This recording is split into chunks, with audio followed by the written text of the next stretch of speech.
What up, players? This is Sabro54, expanded TCG Online match with my beloved Emboar deck with Charizard V, Moltres, Double, and the Cramorant V as all of the attackers. Kind of a toolbox deck.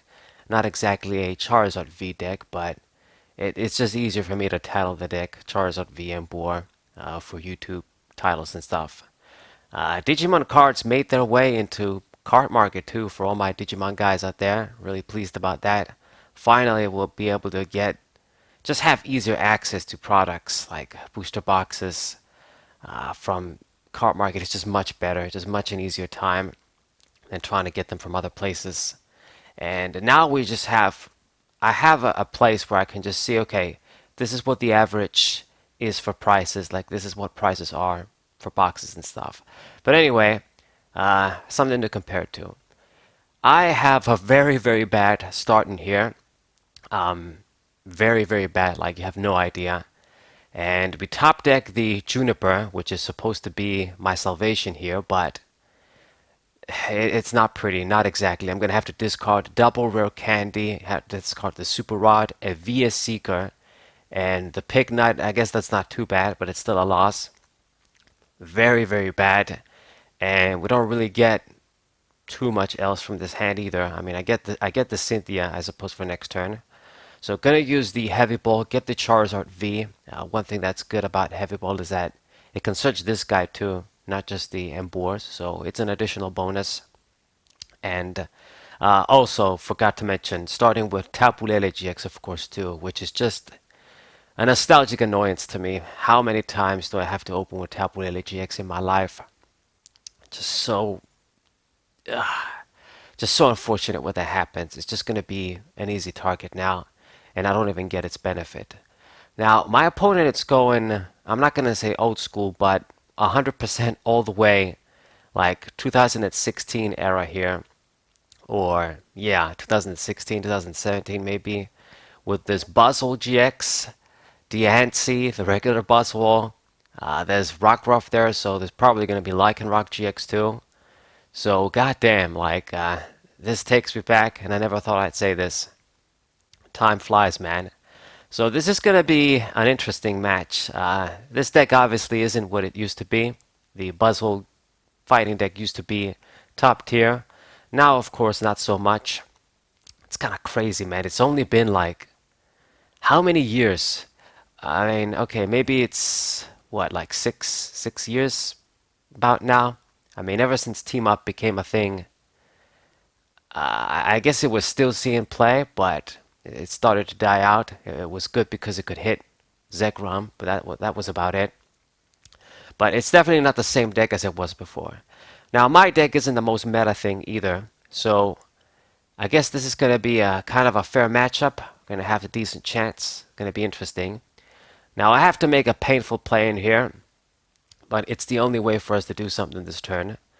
Uh, Found a way to just make a play thanks to computer search. Just gotta be careful because one adding mistake, like if I added the wrong thing, then there's no play. But since I had the Fisherman, since I have Fire Energies in the discard pile, I could just get the Candy or like the Emboar with the computer search, have enough Fire Energies, Fisherman is going to do the trick, our supporter for the turn, and I can make an attack this turn. And with Fire Spin, it's just the perfect result. Just two prizes for one big attack, 220 damage. It's going to do the job on Buzzwole GX. And this is how Charizard wants to roll. Just get one hit knockouts with his attack. And if we can do this with Emboar, then we're pretty good. So I have a very nice advantage over here right now. And if Emboar remains safe, these big attacks are going to keep coming. Now the best part is about this deck, and this is where power creep comes into play. Um, they're not going to be able to kill the Charizard V in one shot. Even this Buzzwole, it's going to hit me for a lot, but it won't be able to do it. If there was another Buzzwole GX, I guess maybe with a little bit of support, you got Diancie, and if it had like a choice belt, then he could have done the trick. But looks like he doesn't. He's just going to use the regular Buzzwole from Forbidden Light. Just standard combination. You know, you use the first Buzzwole. It dies, your opponent is at full prizes, and then the small Buzzwole can hit you for a lot of damage with just one energy. It was good for quite a while. This Buzzwole was used with Garbodor with Trashlange. It was used as a tech in other decks. It was just a very nice effect. So what we're going to do is we're going to KO it here. Easy KO once again with Charizard. And Charizard did its job. It got me 3 prizes. So it did its job. Even if it gets KO'd, I got enough out of it. We just need to build another attacker now. So Moltres is going to be a nice thing to use right now because 180 damage. It's perfect to kill the small Buzzwole. It looks like he has a few other ones over there. And I'm going to get the Cramorant V with the Nest Ball. I would like to use, and I have to kind of use Double V in all probability because it's all we got after Charizard dies and Moltres. But I'm not going to bench it just yet, just in case it picks on it. Like, I want to use it as the last Pokemon, just sort of play it down, the turn I'm going to attack with it or something.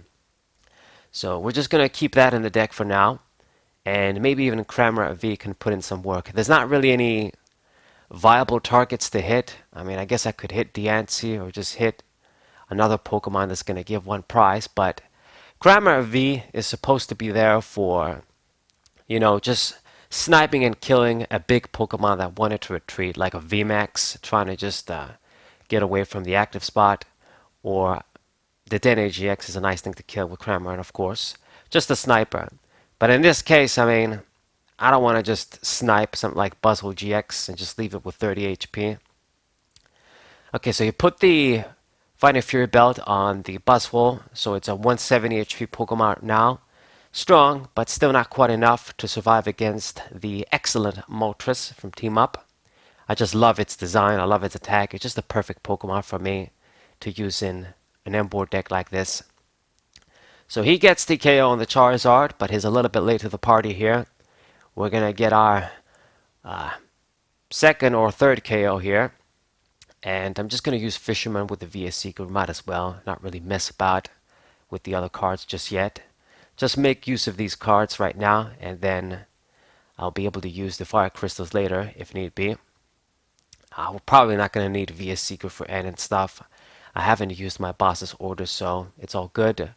Just getting Fisherman with VS Seeker is just always perfect for me when I have the chance to do it. It's just another very great reason to have it in a deck like this. Whether you're running like Magnezone, Blasters, or whatever, this sort of an energy acceleration deck, just that one copy means that it can potentially be 3, depending on your game state, depending on how many VS Seekers you have. So I really like it, the argument can be made in a fire deck like this when you have Fire Crystal. It doesn't really add that much more when it's a supporter. But I mean, I'm maxed out with the Fire Crystals anyway. You can only run 4. Alright, so Moltres got the KO here, and this guy, he can't really do much, and the B-String is now dead too.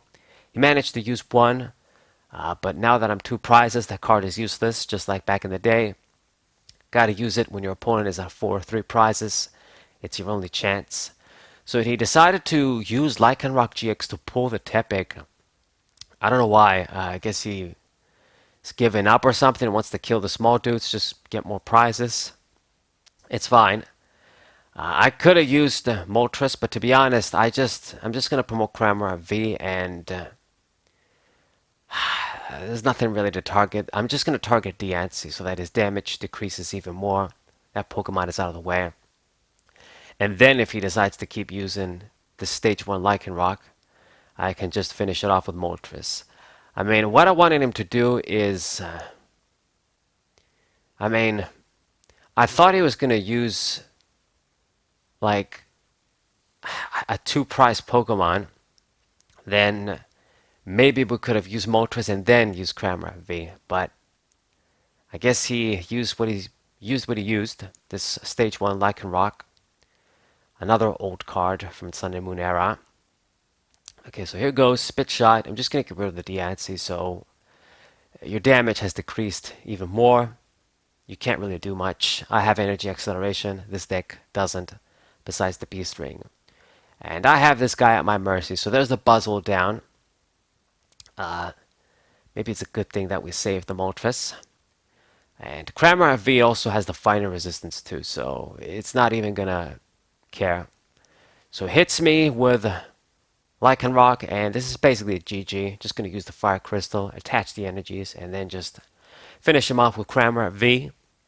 And this is another GG with our Emboar deck. I can't say Raybor anymore, unfortunately, but it's still Emboar. Inferno Fandango for the win. Bitch. Okay, so attack, and that's the KO. Hope you guys enjoyed this match. Subscribe to the channel for more. Leave a like. Share this video with your friends. And I'll see you guys next time. Wazay!